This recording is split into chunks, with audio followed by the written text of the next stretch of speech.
મિત્રો રીપી e learning હબની YouTube ચેનલમાં આપનું હાર્દિક સ્વાગત છે।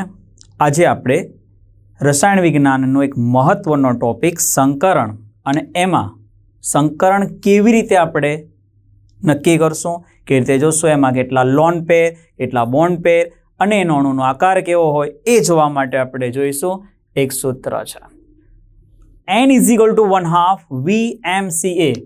VMCA એટલે શું? જેમ કે SMC એટલે સુરત મ્યુનિસિપાલિટી કોર્પોરેશન, એમ VMCA એટલે વડોદરા મ્યુનિસિપાલિટી કોર્પોરેશનનો આસિસ્ટન્ટ VMCA। બે જોડ કરો VM and CA, બંનેની વચ્ચે માઇનસ VMCA। મિત્રો ફરીથી એકવાર n = VMCA, જ્યાં V એટલે શું? વેલેન્સી। મિત્રો વેલેન્સી કોને કહેવાય? વેલેન્સી એટલે સંયોજકતા, અને સંયોજકતા એટલે શું? તો કે એની બાહ્યતમ કક્ષામાં રહેલા ઇલેક્ટ્રોનની સંખ્યા। ફરીથી એકવાર, સંયોજકતા એટલે શું? V એટલે વેલેન્સી, ગુજરાતીમાં આપણે એને સંયોજકતા કહીએ છીએ। અને સંયોજકતા એટલે શું મિત્ર? બોલો, સંયોજકતા એટલે તેની બાહ્યતમ કક્ષામાં રહેલા ઇલેક્ટ્રોનની સંખ્યા। ચલો, M મોનોવેલેન્ટ। મોનોવેલેન્ટ એટલે શું? મોનો એટલે એક, વેલેન્ટ એટલે સંયોજક। મોનોવેલેન્ટ એટલે તમારે એને જ લેવાના છે કે જેની સંયોજકતા એક હોય। એટલે શું? H+1, પછી F-, Cl-, Br-, I- એ બધા તમે આમાં લઈ શકો, પરંતુ O-2 એ નહીં લઈ શકાય કારણ કે ડાયવેલેન્ટ છે।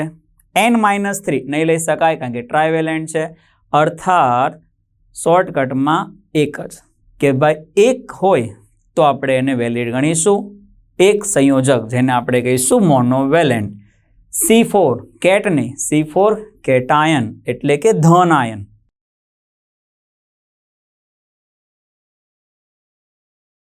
A4 એપલ નહીં, A4 એનાયન, એનાયન મીન્સ ઋણ આયનો। તો ચલો ફરીથી, વેલેન્સી એટલે સંયોજકતા, M મોનોવેલેન્ટ એક સંયોજક, C કેટાયન એટલે ધન આયન, A એનાયન એટલે ઋણ આયન। તો n = 1/2 V + M - C + A।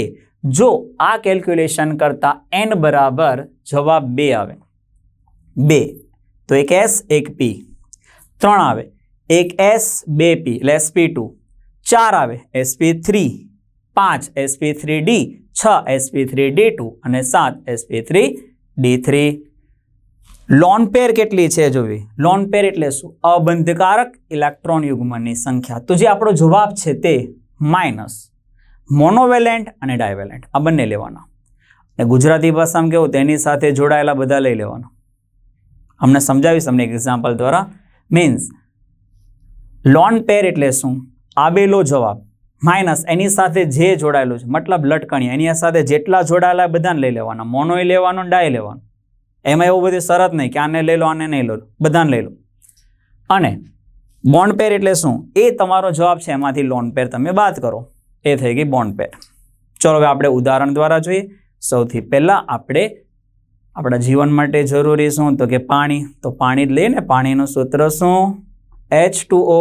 તો ચલો H2O ની વાત કરીશું આપણે પહેલા। H2O આમાં મધ્યસ્થ કોણ? ઓક્સિજન। મિત્રો મધ્યસ્થ જે વધુ વિદ્યુત ઋણ હોય એ મધ્યસ્થ હોય છે, તો ઓક્સિજન છે એ મધ્યસ્થ છે। તો ચાલો એનું સૂત્ર બોલો, હમણાં આપણે કીધેલું તે n = શું?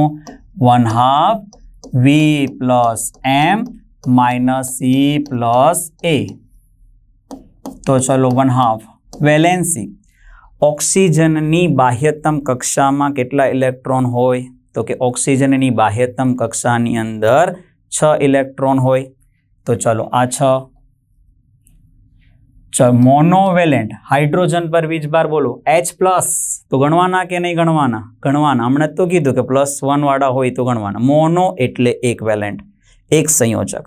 ઓકે, તો ચલો એવા કેટલા છે? 2। પાણી પર કોઈ ચાર્જ છે? ધનાયન કે ઋણાયન છે? નહીં, તો કેટાયન નથી। એનાયન છે? તો એનાયન પણ નથી। 6 ને 2 8, 8 ભાગ્યા 2 4। તો મેં હમણાં શું કીધું હતું કે જો 4 જવાબ આવે તો સંકરણ કયું આવે? sp3। સમજાય છે ને મિત્રો? sp3 હવે લોન પેર એટલે અબંધકારક ઇલેક્ટ્રોન યુગ્મ, તો લોન પેર કેવી રીતે આવશે? જવાબ તમારો કેટલો? તો કે 4 માઇનસ ઓક્સિજન સાથે કેટલા જોડાયેલા છે? 2 હાઇડ્રોજન, તો એને લઈ લો. 4 માંથી 2 જાય તો 2, એટલે આના લોન પેર કેટલા આવશે? 2. અને બોન્ડ પેર કેટલી આવશે? તો કે તમારો જે લોન પેર આવ્યા છે તે અને આવેલો જવાબ, તો આવેલા જવાબની અંદર કેટલા છે? આવેલા જવાબમાં 4. 4 માઇનસ લોન પેર એટલે 2 બોન્ડ પેર અને 2 લોન પેર. 2 બોન્ડ પેર અને 2 લોન પેર, 2 આપણે બાદ કર્યા એમાંથી, તો કે જે જવાબ આવે તો 4 માંથી 2 લોન પેરની સંખ્યા બાદ. તો અહીંયા આપણે જોઈએ sp3 સંકરણ આવ્યું. હવે sp3 સંકરણ થઈ ગયું, 2 લોન પેર છે, 2 બોન્ડ પેર છે, તો કેવી રીતે રજૂ કરાય? તો કે ઓક્સિજન અને અહીંયા જો sp3 જ્યારે સંકરણ હોય ત્યારે એનો આકાર કેવો હોય? સમચતુષ્ફલકીય. તો સમચતુષ્ફલકીય આકારની અંદર આપણે આ રીતે લઈએ, સમચતુષ્ફલકીય આકાર. હવે 2 બોન્ડ પેર, તો આ 2 બોન્ડ પેર અને 2 લોન પેર, તો અહીંયા આપણે બતાવી દઈશું 2 લોન પેર આવી રીતે. અને એક બીજું અહીંયા ધ્યાન રાખજો કે જ્યારે આપણે અણુનો આકાર પૂછાય ત્યારે લોન પેર છે એને તમારે ધ્યાનમાં નથી લેવાનું, ખાલી બોન્ડ પેરને ધ્યાનમાં લો. તો અહીંયા HOH એ કેવો છે? કોણીય. કેવો આકાર થઈ ગયો એનો? કોણીય. ચલો આવું એક બીજું ઉદાહરણથી આપણે સમજાવીએ તમને.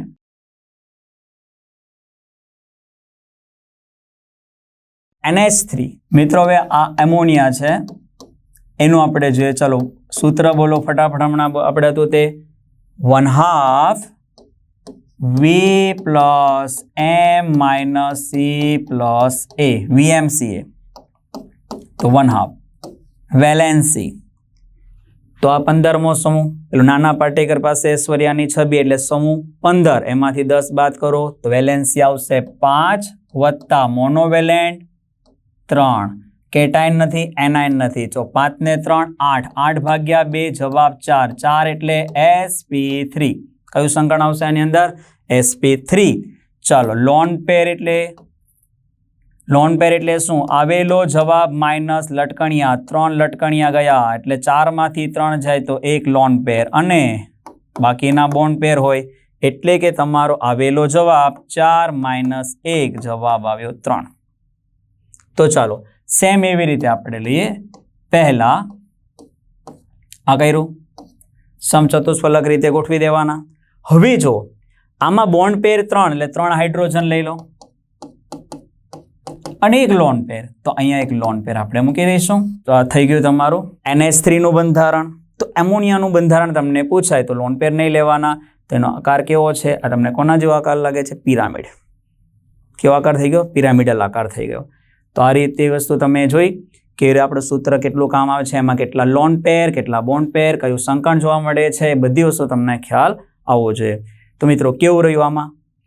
આ સૂત્રને આધારે તમે ઘણું બધું તમે શીખી શકો છો, ઘણા બધાના સંકરણ પણ તમે લઈ આવો છો. આવું એક બીજું સૂત્ર છે જે આપણે પછી જોઈશું. ઓકે, આવા વિડીયોને જોવા માટે આપણી ચેનલને સબસ્ક્રાઇબ કરો, લાઇક કરો એન્ડ શેર કરો અને કોમેન્ટમાં લખો કે તમને કેવા વિડીયો જોઈએ છે. ઓકે.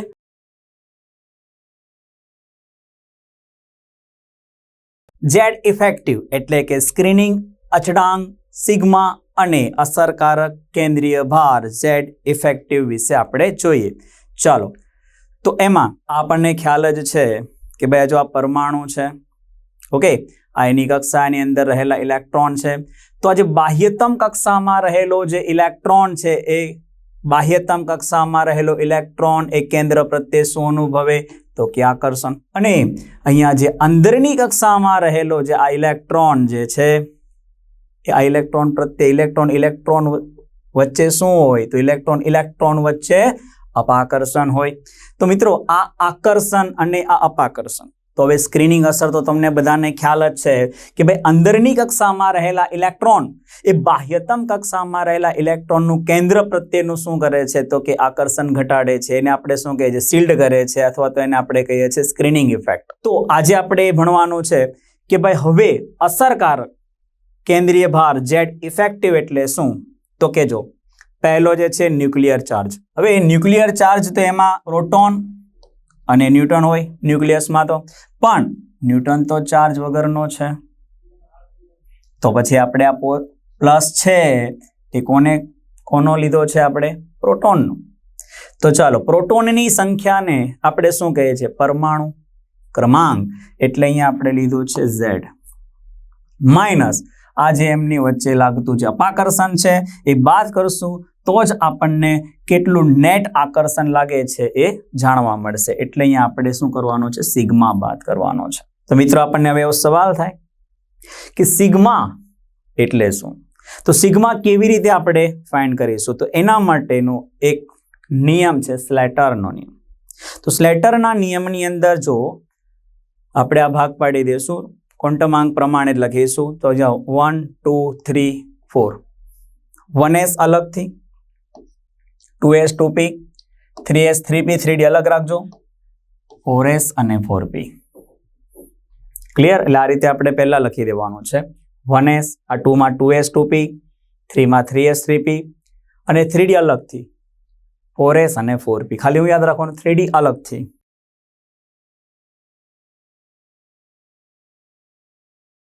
તો મિત્રો આ જ્યારે આ રીતનું હોય, હવે જ્યારે ઇલેક્ટ્રોન S અને P માં હોય, યાદ રાખજો મિત્રો, ઇલેક્ટ્રોન ક્યાં હોય? S અને P માં હોય. તો એનામાં રહેલા જે ઇલેક્ટ્રોન હોય એના ગુણ્યા કેટલા કરવાના? 0.35. n-1 માં હોય 0.85, n-2 માં હોય કે એના પછી કોઈ પણ હોય એના ગુણ્યા આપણે 1 કરવાના. કોઈ પણ એના પછી કંઈ પણ હોય તો એના ગુણ્યા કેટલા કરીશું આપણે? 1. અને એક નોંધ યાદ રાખજો કે જો માત્ર 1s માં હોય તો તમારે ખાલી 0.30 જ કરવાના. 0.35 ની જગ્યાએ 0.30, પણ ક્યારે? ખાલી 1s માં હોય તો.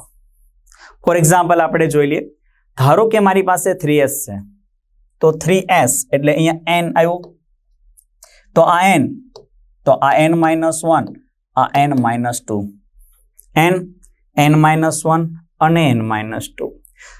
હવે આપણે વાત કરીએ કે D અને F માં હોય તો. મિત્રો D અને F માં હોય તો શું? તો D અને F માં હોય તો n 0.35, બાકી બધા માટે 1, n-1 હોય, n-2 હોય કે પછી કોઈ પણ હોય, બધા માટે 1. ક્લિયર? હવે આને આપણે ક્લિયર કરવા માટે શું એક એક્ઝામ્પલ જોઈશું એટલે તમને ખ્યાલ આવશે કે કેવી રીતે આપણે Z ઇફેક્ટિવ શોધવાના છીએ તે. ચાલો, અને એક નોંધ યાદ રાખવાનો કે લાસ્ટ એટલે કે છેલ્લી કક્ષકમાં રહેલા જે કુલ ઇલેક્ટ્રોન છે એમાંથી એક ઇલેક્ટ્રોન બાદ કરવાનો, કારણ કે એ જ ઇલેક્ટ્રોનની સ્ક્રીનિંગ ઇફેક્ટ વાળું આપણે જોતા હોય છે બાહ્યતમ કક્ષામાં રહેલા ઇલેક્ટ્રોન. તો એનું જોતા છે એટલે એને આપણે બાદ કરી નાખશું. તો ફરીથી છેલ્લી કક્ષકમાં રહેલા કુલ ઇલેક્ટ્રોનમાંથી એક ઇલેક્ટ્રોન બાદ કરવાનો. તો જોઈએ એક્ઝામ્પલ, સલ્ફર. સલ્ફર કયા નંબર પર છે? 16. ઇલેક્ટ્રોન રચના 1s2, 2s2, 2p6, 3s2, 3p4. Clear? હવે જે હમણાં આપણે મેં કીધું તેવું લખી નાખીએ, 1s, 2s 2p, 3s 3p, 3d અલગથી, 4s and 4p. ક્લિયર? ચલો, હવે અહીંયા આપણે જો આમાં n, ચલો આના બી અહીંયા ભાગ આપણે પાડી દઈએ આવી રીતે એટલે તમને ખ્યાલ આવશે. તો અહીંયા n તરીકે 3, 2, n-1, 1, n-2 આની જરૂર છે નહીં. ક્લિયર? તો અહીંયા સુધીનું જે છે તો એના માટે આપણે હવે જોઈએ. તો જો 3, અહીંયા જો કેટલા ઇલેક્ટ્રોન છે? 4 ને 2 6. હવે નોંધ યાદ રાખો 6 છે ને, પણ આ 3p4 છે તો એમાંથી આપણે શું કરવાનું છે? 1 બાદ કરવાનો છે. યાદ છે?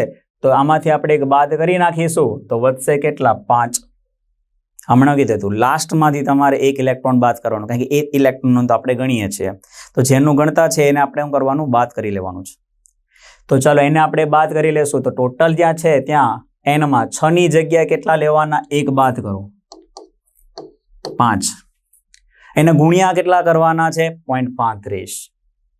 n માં હોય તો 0.35 છે, તો આ બેનો ગુણાકાર આવશે 1.75. ચલો, ત્યારબાદ આપણે જોઈએ n-1. તો n-1 એટલે આમાં કેટલા છે? n-1 ની અંદર જો તો આ જે છે n, n-1, n-2. n-1 માં 6 ને 2 8, તો 8 ગુણ્યા 0.85, 6.8.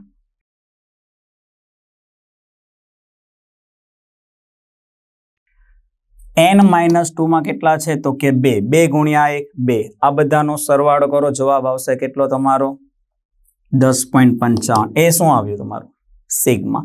સૂત્ર યાદ કરો, Z ઇફેક્ટિવ બરાબર શું તો કે Z ઇફેક્ટિવ બરાબર Z માઇનસ સિગ્મા.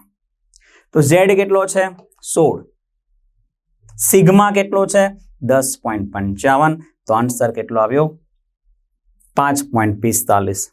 મિત્ર એકદમ ઇઝી છે, ખાલી થોડુંક એવું તમારે ધ્યાન રાખવાનું છે.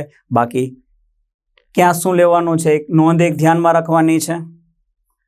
અને આ 0.35, 0.85 અને 1 જો S અને P માં હોય તો, D અને F માં હોય તો શું કરીએ છીએ તો કે પોઈન્ટ જે છે એ 35, બાકી બધામાં આપણે 1 લઈએ છીએ.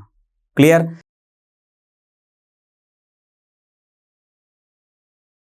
મિત્રો આ જે રૂલ્સ છે એ ઇનઓર્ગેનિકની અંદર ખૂબ જ મહત્વનો છે. આના આધારે તમે કેટલા બધા MCQનું સોલ્યુશન કરી શકો છો. કારણ કે તમને ખબર છે કોઈ પણ બંધ સંપૂર્ણ આયનિક કે સહસંયોજક હોતો નથી. તો એમાં સહસંયોજક લક્ષણ કેટલું છે, કોણ સહસંયોજક લક્ષણ વધારે છે, એના માટે અગત્યનો ટોપિક છે ફઝાન્સ રૂલ્સ. તો મિત્રો આ જોઈએ તો ચલો આ રૂલ્સને અસર કરતા પરિબળો કેટલા છે. પહેલું ધન આયનનો વીજભાર, નંબર 2 ધન આયનનું કદ, ઋણ આયનનું કદ અને ધન આયનની ઇલેક્ટ્રોન રચના.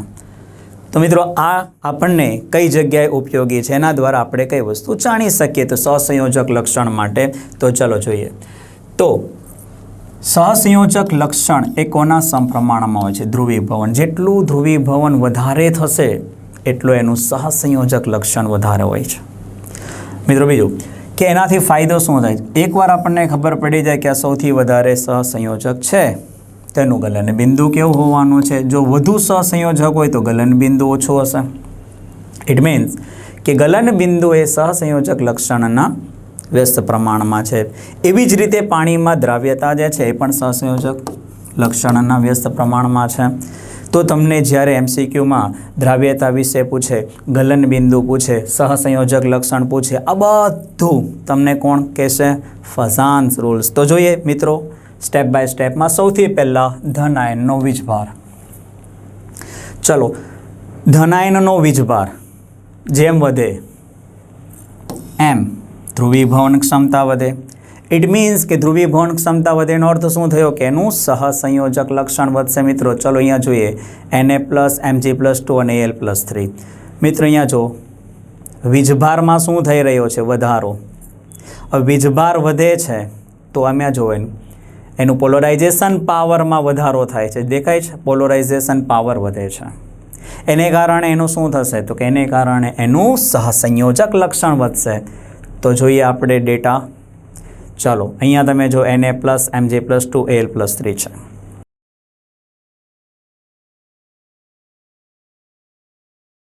સૂત્ર NaCl, MgCl2, AlCl3.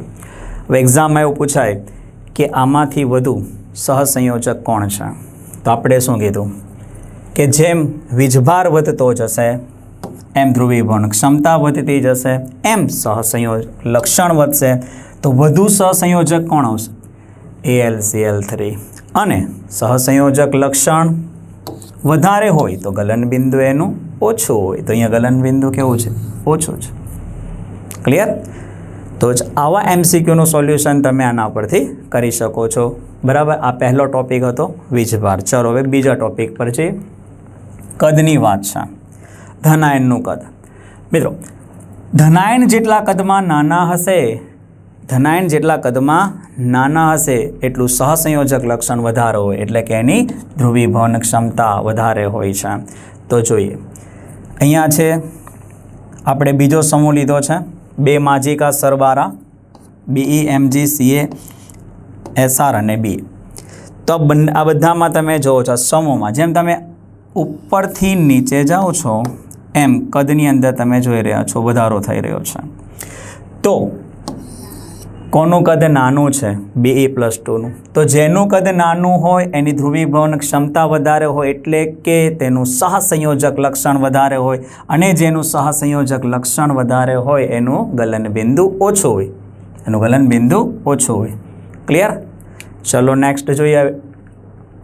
ઋણાયનનું કદ. ધનાયન કેવા? કદમાં નાના હોય એમ સહસંયોજક લક્ષણ વધે.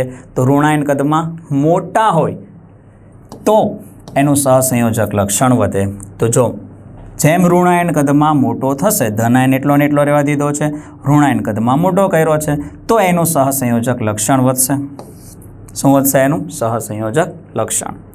જોઈએ અહીંયા જો Al+3 Al+3 Al+3, ધનાયન same to same રહેવા દીધો છે. ઋણાયન તમે જો F-Cl-Br-, તો ઋણાયન કદમાં મોટો થાય છે એમ જો તમે ધ્રુવીભવન વધી ગયું, એટલો એનો અર્થ એવો થાય છે કે એનું સહસંયોજક લક્ષણ વધારે છે. અને જેનું સહસંયોજક લક્ષણ વધારે હોય એનું ગલનબિંદુ કેવું હોય? ઓછું હોય. ચલો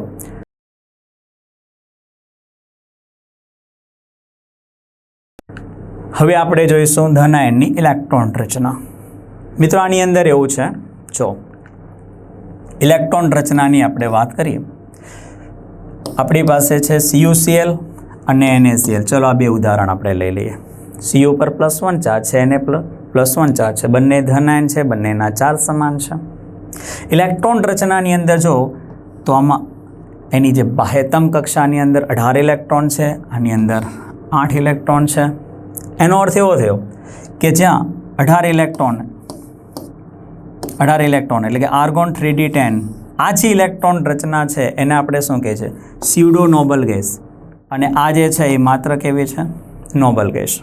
તો જે સ્યુડો નોબલ ગેસવાળા જે પણ ધનાયન છે એનું ધ્રુવીભવન કરવાની જે શક્તિ છે એ ખૂબ જ વધારે હોય. અને ધ્રુવીભવન કરવાની શક્તિ એટલે એની જે ક્ષમતા વધારે હોય, એનો મિનિંગ કે એનું સહસંયોજક લક્ષણ વધારે હોય. તો આ બેમાંથી કોનું સહસંયોજક લક્ષણ વધારે હશે? તો કે CuClનું. કોની સાપેક્ષમાં? NaClની સાપેક્ષમાં. જેમ સહસંયોજક લક્ષણ વધે મિત્રો તેમ ગલનબિંદુ ઘટે. તો જો કેટલા? 442°C. Okay, clear? તો સિમ્પલી એકદમ સિમ્પલ છે કે ધનાયન કદમાં નાનો હોય એમ સહસંયોજક લક્ષણ વધે, ઋણાયન કદમાં મોટો હોય એમ સહસંયોજક લક્ષણ વધે, અને વીજભાર વધે તો સહસંયોજક લક્ષણ વધે, અને સ્યુડો હોય તો પણ સહસંયોજક લક્ષણ વધે છે.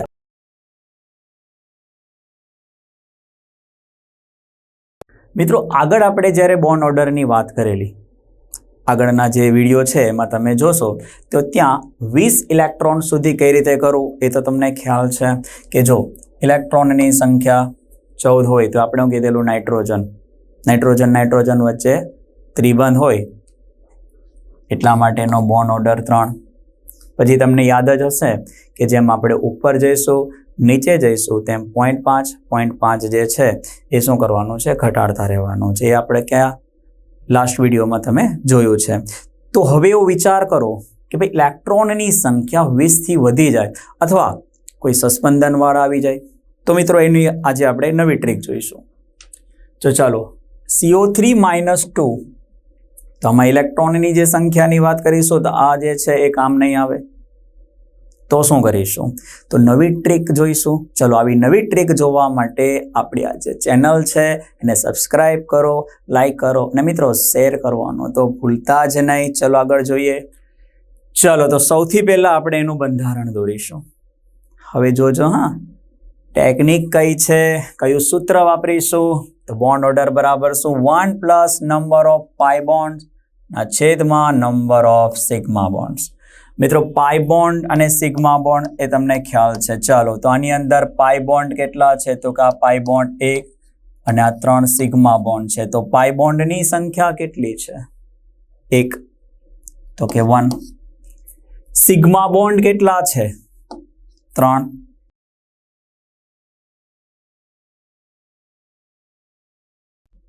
ક્લિયર? ચાલો તો હવે આને આપણે જોઈએ 1 + કેટલા આવશે અહીંયા? 0.33, એટલે આન્સર આવશે 1.33. છે ને ઈઝી મિત્રો? ચલો મિત્રો આવું બીજું ઉદાહરણ જોઈએ. PO4-3. સૌથી પહેલા બંધારણ. ચલો બંધારણની અંદર ધ્યાન રાખો, અહીંયા પાઈ કેટલા છે? તો કે 1 પાઈ, સિગ્મા 1, 2, 3, 4. સૂત્ર બોલો. तो चलो सूत्र शू है, बोन्ड ऑर्डर बराबर 1 प्लस कोनी संख्या पाई बोन्ड नी संख्या। पाई बोन्ड केटला छे 1, सिग्मा केटला 1 2 3 4। चलो 1 નો ચોથો ભાગ 0.25 मीन्स आंसर 1.25 થઈ ગયું। ઇઝ એકદમ મસ્ત, ક્લિયર। चलो नेक्स्ट बीजू જોઈએ આપણે SO4-2। चलो બંધારણ જો, સિગ્મા પાઈ ગણો। પાઈ કેટલા છે અહીંયા 1, અહીંયા 2, સિગ્મા 1 2 3 4। सूत्र bond order is equal to 1 plus પાઈની સંખ્યા 2 સિગ્મા 1 2 3 અને 4। ચાલો 2 દુ 4, 1 ના અડધા 0.5, आंसर 1.5। एकदम इजी। चलो नेक्स्ट જોઈએ આપણે બેન્ઝીન। चलो મિત્રો બેન્ઝીન ની અંદર વાત કરીએ તો સેમ સૂત્ર આપણે લગાવીશું 1 પ્લસ પાઈ 1 2 3 સિગ્મા 1 2 3 4 5 અને 6। 1 प्लस 1/2 0.5, आंसर 1.5 થઈ ગયો મિત્ર, એકદમ ઇઝી। ओके,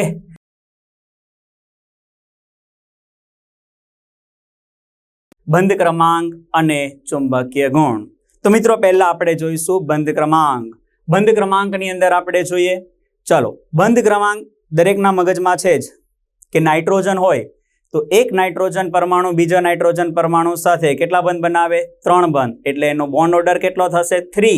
તો જોઈએ નાઇટ્રોજન N2 કેટલા થશે? 14। એટલે એમાં 3, કારણ કે આપણને ખબર છે કે નાઇટ્રોજન એ નાઇટ્રોજન સાથે 3 બંધ છે, એના કારણે અહીંયા 3 આવશે। હવે મિત્રો શું કરવાનું છે? તો હવે આપણે અપ અને ડાઉન કરીશું। જોઈએ 15 અને 13। તો જેમ જેમ તમે ઉપર જતા જાઓ અને નીચે ઉતરતા જાઓ છો એમ 0.5 નું ડિફરન્સ લાવવાનું, ઓછા કરતા જવાના। જેમ કે 13 માં 0.5 અને 0.5 ઓછા કર્યા છે। ચલો 12 ફરીથી 0.5 ઓછા કરો। 11 17 1.5 1.5 10 18 1 9 19 0.5 8 અને 20 0। યાદ રહ્યું મિત્રો શું કરવાનું છે? આ તો તમને ખ્યાલ જ છે કે N2 3 છે એટલે અહીંયા 3। 15 16 17 18 19 કેટલા ઘટતું જવાનું? 0.5 સેમ એવું 13 12 11 10 9 અને 8 એમાં પણ સેમ 0.5 ઘટતું જવાનું છે। ઓકે, ચાલો તો આનો આપણે ઉપયોગ હમણાં MCQ માં કરીશું। એવું ચુંબકીય ગુણ, તો બંધ ક્રમાંક અને ચુંબકીય ગુણ માટે આપણે પહેલા શું શક્તિ સ્તરનો આલેખ દોરતા? એ જરૂર નથી, ડાયરેક્ટ આનાથી ખબર પડશે। જો એકી હોય તો અનુચુંબકીય, અ સાથે અ एकीय अनुचुंबकीय, बेकीय प्रतिचुंबकीय, बेकीय प्रतिचुंबकीय। मित्रों हवे ध्यान आपजो, अपवाद छे, अपवाद आमां पण छे। अपवादनी अंदर शुं? ओबा, आमां पण अपवाद आवे ओबा एटले शुं?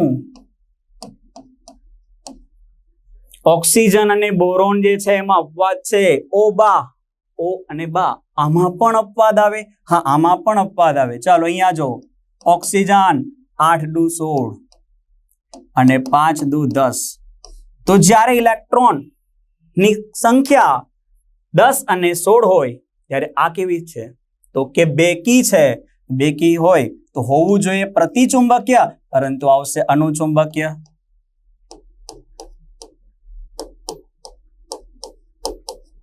અનુચુંબકીય, બસ આટલું ધ્યાનમાં રાખવાનું છે। કયું? ઓબા। તો ચલો હવે આપણે એમસીક્યુ જોઈશું મિત્ર એના।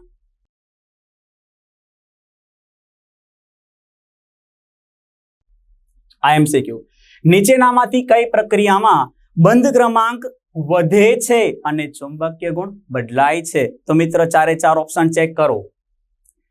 આગળનો આપણે જોઈએ પ્રમાણે, ચાલો અહીંયા જોઈએ, ગણતરી કરો। કુલ સંખ્યા 7 2 ને 14। પ્લસ નો અર્થ શું થાય? એક ઇલેક્ટ્રોન એને ઘુમાવ્યો હોય 13। ચાલો અહીંયા તમે ગણો 7 અને 8 15, एक इलेक्ट्रॉन घुमावे 14, अहींया 12, एक घुमावी दीधो 11, 8 दू 16, एक घुमावी दीधो 15। हवे तमे ध्यानथी जो 14 माटे केटला छे 3, तो अहींया आवशे 3। 13 माटे केटला छे 2.5, 2.5। 15 माटे 2.5, 14 माटे 3, 12 माटे केटला छे मित्रों 12 माटे 2, 11 माटे जो 11 माटे 1.5, 16 माटे केटला छे 2 અને 15 માટે કેટલા છે 2.5। તો હવે વાંચો, બંધ ક્રમાંક વધવો જોઈએ। બંધ ક્રમાંક વધે ક્યાં છે? ચલો આ ઘટે છે, આ ગયું, આ પણ ઘટે છે, આ પણ ગયું, અહીંયા વધે છે, અહીંયા પણ વધે છે। 2.5 માંથી 3 અને 2 માંથી 2.5, આ 2 માંથી એક જવાબ। હવે જોવાનું છે કે ચુંબકીય ગુણ બદલાય છે મિત્રો। તો અહીંયા જો 15, બોલો એકી કે બેકી? 15 એકી, એकीમાં શું આવશે? અનુચુંબકીય। તો આનો ગુણ છે અનુચુંબકીય। રેડી? 14 એકી કે બેકી? બેકી, તો પ્રતિચુંબકીય। અનુચુંબકીય, પ્રતિચુંબકીય। મિત્રો અહીંયા જો 15 એકી કે બેકી? 15 એકી, અનુચુંબકીય। 16 બેકી, બેકી પણ ઓબા વાળો છે, યાદ કરો ઓબા। 10 અને 16 એમાં હોય એ નહીં લેવાના, અપવાદ છે, એટલે આ હોવું જોઈએ કેવું? પ્રતિ, પરંતુ એ છે અનુ, એટલે અપવાદ વાળું, એટલે અહીંયા બંને આવી ગયા, અનુ અનુ, એટલે આમાં ચુંબકીય ગુણ બદલાતો નથી। અને આપણને એમ પૂછ્યું છે ચુંબકીય ગુણ બદલાતો હોવો જોઈએ, તો આન્સર તમારો આન્સર કયો આવશે? તમારો NO થી NO+, એ આન્સર આવશે। ઓકે મિત્રો, તો સરસ મજાની આ ટેકનિકનો યુઝ કરી તમે આવા બીજા કેટલાય પણ MCQ સોલ્વ કરી શકો છો। બંધ ક્રમાંક જે છે એના રિલેટેડ બોન્ડ એનર્જી છે, બોન્ડ લેન્થ છે, એના પણ આવી રીતે તમે સોલ્વ કરી શકો છો મિત્રો। તો આવી ટેકનિકને શીખવા માટે અમારી આ જે ચેનલ છે એને લાઈક કરો, શેર કરો, સબસ્ક્રાઇબ કરો। થેન્ક યુ સો મચ મિત્રો।